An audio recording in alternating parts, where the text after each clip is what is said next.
Gap आपके हुआ है, अब एक तीसरी और कहानी शुरू होगी। ये तो यहाँ तक आपके खत्म हो गया।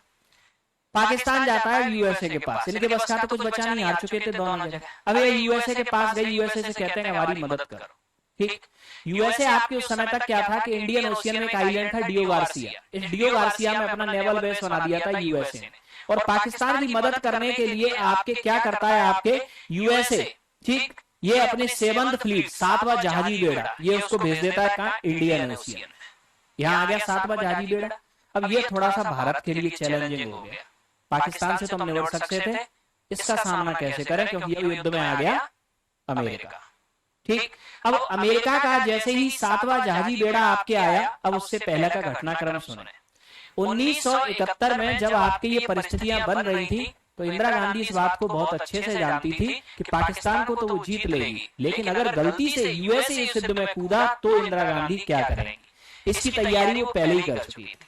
वो ये तैयारी भी की थी सैम मानेकशॉ के कहने पे।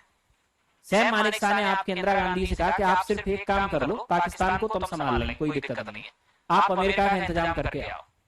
अगर गलती से अमेरिका युद्ध में आया तो हम अमेरिका को काउंटर बैलेंस कैसे करेंगे। तो अब इंदिरा गांधी ने कहा कि कैसे करें अमेरिका का इंतजाम, तो सैम मानेकशॉ कहेंगे वो ये भी हम ही बताएंगे कैसे करो। आप जाओ रसिया के पास, इतना तो आप पढ़े लिखे हो, आपको पता है कि दोनों देशों में कोल्ड वार चल रहा है। अगर आपको अमेरिका को काउंटर बैलेंस करना है तो किसकी मदद लेनी है आपको, यूएसएसआर की। तो अब आपके सैम मानेकशॉ के कहने पे इंदिरा गांधी गई आपके यूएसएसआर, और यूएसएसआर के साथ एक फ्रेंडशिप ट्रीटी साइन करके आई 20 साल के लिए। ठीक, और इस ट्रीटी का एक पॉइंट ये था कि अगर अगले 20 साल तक आपके भारत के ऊपर किसी ने अटैक किया, ठीक, तो ये अटैक यूएसएसआर के ऊपर समझा जाएगा, और यूएसएसआर इस अटैक का जवाब बिल्कुल उसी तरह देगा जैसे अपने अटैक का देता है। अब ये ट्रीटी आपके साइन हो गई, कागजों में रखी थी। ठीक, जैसे ही यूएसए का आपके 7th फ्लीट आपके ये पहुंचा, ठीक, ये हुआ। दूसरे ही दिन आपके इंदिरा गांधी ने फोन किया, कहा यूएसएसआर का आपके 7th फ्लीट से भी ज्यादा एडवांस नेवल बेड़ा 25th फ्लीट है इंडियन ओशियन में आपके आ गया। ठीक, पहला तो ये हुआ। अब अमेरिका ने कहा यूएसएसआर से, भाई तुम क्या कर रहे हो, तो यूएसएसआर ने वो फैक्स किया कि देखो ट्रीटी साइन हुई थी। ठीक, तो पहले तो किया फैक्स, दूसरा एक और फैक्स किया इन्होंने, 1 घंटे के अंदर इस 7th फ्लीट को वापस लो, नहीं तो क्यूबा में लगा है हमारा मिसाइल डिफेंस सिस्टम। और ये है आपका अमेरिका। क्यूबा कहाँ है, अमेरिका के नीचे, और क्यूबा में लगा था किसका मिसाइल डिफेंस सिस्टम, यूएसएसआर का। ठीक, तो यूएसएसआर कहता है कि अब युद्ध में कूदोगे, अगर यहाँ से एक भी मिसाइल छूटी गलती से, तो यहाँ से आपके मिसाइल छोड़ने में सिर्फ एक बटन दबाना और आपके लिए भारी पड़ जाएगा। ठीक, और आप युद्ध ले ली किसके लिए रहे हो, हमसे पाकिस्तान के लिए। ठीक है, और वो तो पहले ही हार चुका है, उसके लिए क्या युद्ध ले रहे हो, उसके आपके थल सैनिक बंदी हो चुके हैं, आपकी गाड़ी ध्वस्त हो चुकी है। ठीक है, तो अब यहाँ यूएसए भी वापस विड्रॉ कर गया। अब यूएसए कर गया आपके वापस विड्रॉ। ठीक, फाइनली आपके युवा यूएसए के विड्रॉ करने के बाद पाकिस्तान के सारे सैनिकों ने कर दिया सरेंडर। ठीक, सबसे बड़ा सरेंडर था ये पाकिस्तानी सैनिकों का। एक साथ आपके हजारों, 60,000 या 80,000 के आसपास सैनिकों ने क्या कर दिया, सरेंडर। ठीक है, तो ये हुआ। फाइनली आपके क्या हुआ, ईस्टर्न पाकिस्तान स्वतंत्र हुआ, नया देश बना आपके बांग्लादेश। ठीक है, तो ये सब कहानी तो सब ठीक है, लेकिन इस कहानी से क्वेश्चन ये आया कि इसमें फंडामेंटल ड्यूटी की बात कहाँ आई। हम तो फंडामेंटल ड्यूटी देख रहे थे ना टॉपिक, कहानी आप सुनते जा रहे हो लेकिन मेन मुद्दे पे आए हो, कहानी आप सुनते जा रहे हो लेकिन मेन मुद्दे पे आए हो। तो अब यहाँ फंडामेंटल ड्यूटी की बात बेसिकली आई कहाँ कि जब आपके इस युद्ध के घटनाक्रम में आपके जब इंदिरा गांधी यूएसएसआर गई थी, तो इंदिरा गांधी के साथ यूएसएसआर गए इनके कैबिनेट मिनिस्टर सरदार स्वर्ण सिंह। अब सरदार स्वर्ण सिंह आपके जाते हैं कहाँ, यूएसएसआर। अब इंदिरा गांधी तो एग्रीमेंट साइन करने गए, तो सरदार स्वर्ण सिंह ने कहा कि चलो रसिया घूम लेते हैं चल के।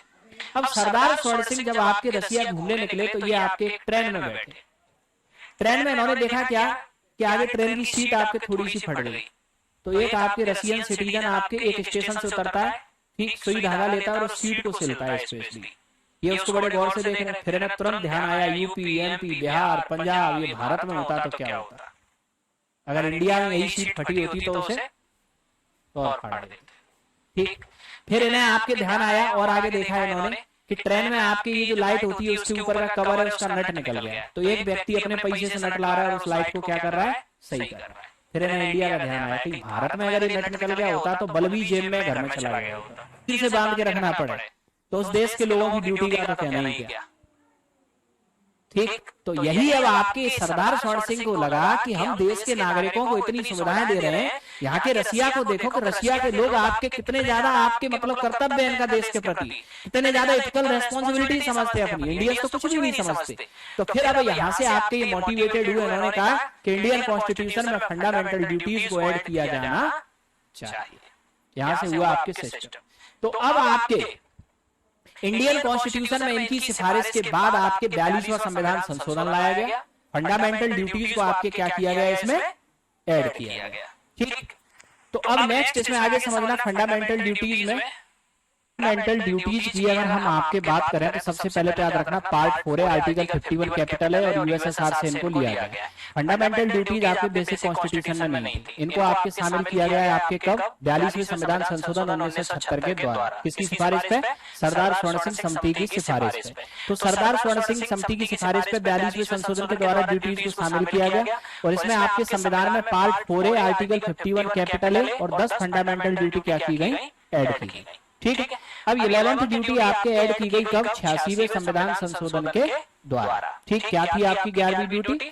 अभिभावकों का ये दायित्व होगा, अभिभावक मतलब गार्जियंस, कि वो अपने 6 से 14 वर्ष के बच्चों को कहाँ भेजेंगे, स्कूल। अब ये ड्यूटी आपके क्यों बनाई गई? 86वें संविधान संशोधन के द्वारा ही लाया गया था राइट टू एजुकेशन, यानी कि 6 से 14 वर्ष के बच्चों को निःशुल्क एवं अनिवार्य शिक्षा आपके सरकार देगी। ये सरकार के लिए क्या होगा, बाध्यकारी होगा, क्योंकि ये फंडामेंटल राइट बना के लाया गया था। तो अब सरकार शिक्षा देने के लिए क्या कर सकती है, स्कूल खोल सकती है। बच्चों को स्कूल में कॉपी किताबें साइकिल को भेजने का काम किसका है? इसीलिए इसको बनाया गया ड्यूटी कि अपने अपने बच्चों को स्कूल तो भेज दो, बाकी तो सब हम दे ही रहेंगे उनको फ्री। कब ऐड की गई, 86वां संविधान संशोधन 2002 के द्वारा। अब फंडामेंटल ड्यूटीज की अगर हम आपके बात करें तो फंडामेंटल ड्यूटीज एनसीईआरटी की हर किताब में लिखी हुई है, कहीं से भी नोट कर लेना। टोटल आपकी 11 फंडामेंटल ड्यूटी कौन सी है? वैसे तो आपको याद होनी चाहिए क्योंकि 12th क्लास तक आप 12 क्लास की बुक पढ़ के आते हो एनसीईआरटी। पहले पेज पे आपके प्रीएम्बल और दूसरे में फंडामेंटल ड्यूटी। ठीक, ये तो होता ही होता है। अब इसके बाद में नेक्स्ट समझना, तो ये ड्यूटी आपका है, आप खुद देख लेना। ठीक है, कौन कौन सी 11 फंडामेंटल ड्यूटी है। अब यहाँ तो ये जो आपके फंडामेंटल ड्यूटीज है, इनकी सबसे पहली विशेषता ये है कि कुछ ड्यूटीज तो एथिकल्स हैं, नैतिक, आदर्शवादी, और कुछ आपके कैसी है, नागरिक। ठीक, अब अगला पॉइंट, ये भारतीय धर्म और दर्शन से संबंधित है आपकी जितनी भी आपकी ड्यूटीज है। इसके अलावा ये सिर्फ ड्यूटीज किसको दी गई है, सिटीजन्स को। और इसके अलावा नॉट जस्टिसेबल, मतलब अगर ड्यूटी को कोई फॉलो नहीं कर रहा है तो उसके लिए किसी सजा का प्रावधान नहीं है। ठीक, दूसरा आपके लिमिटेशंस इसकी ये है कि अब यहाँ कोई सजा का प्रावधान नहीं है, बाध्यकारी है नहीं, एथिकल इंस्ट्रक्शन है, व्यक्ति चाहे तो माने और चाहे तो ना माने। तो ये आपके क्या है, इसकी लिमिटेशंस है। इसी चक्कर में लोग ड्यूटी को फॉलो नहीं करते। ठीक, बस लोगों को एक ही ड्यूटी लगती है कि जब पिक्चर देखने जाओ और वो राष्ट्रगान बजता है तो खड़े हो जाओ 52 सेकंड को, इसके अलावा और कोई ड्यूटी नहीं लगती लोगों को। यही करते हैं बस। ठीक, कि बस वहाँ 52 सेकंड